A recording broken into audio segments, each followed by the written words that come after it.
What? No Dom this week? Yeah.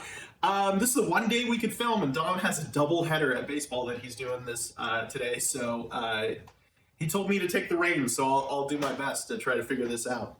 So this week it's a tool review, and I'm doing it on these paint pins or paint markers. And we use these in the shop quite a bit, and we had these in a video, and we had some questions on these. So I just thought I'd go over what a paint marker is.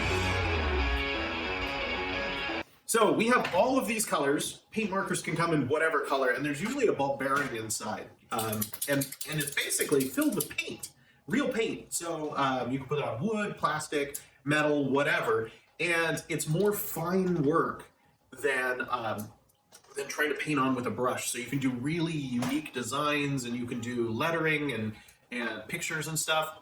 We recently did a video on the Munchkin board, right there, and cool stuff with how the lettering was done with the black paint pen, and some of the markers inside with different colored paint pens. And Dom did a video also on a clean dirty sign for the dishwasher, and he used paint pens for that one as well.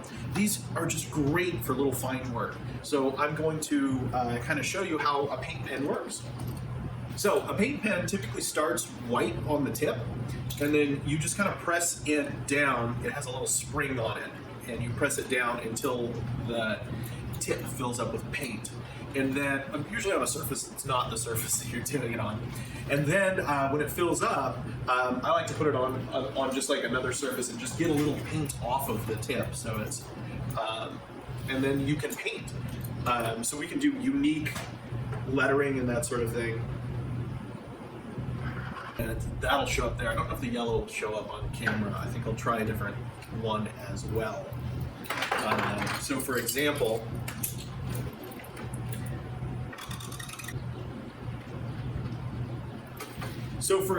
if you had like really complex designs, you could be able to put it on with a paint pen.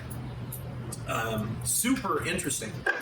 What I like to do when we're done with the paint pens is I like to use a spray-on finish. If you use a rub-on finish, sometimes those will rub off and you'll have some streaking. So we usually use like a spray-on lacquer when we do the paint pen.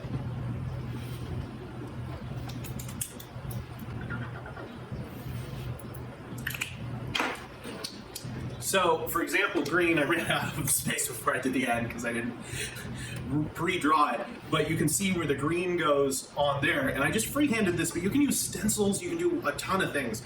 You can really let your artistic spirit out with the paint pens, so that's why we like the paint pens. That's how the paint pens go. So, as a summary, really unique, really good for artistic work. I would put a spray-on lacquer on top rather than something that you rub on with a towel, at least for the first coat or so. And they work really well. Links to videos where they do it before. If you like videos like these, like and subscribe. Click on that bell notification. And yeah, just continue to watch Friday Workshop because we love having you guys as subscribers. So thank you so much. Until next week, see ya.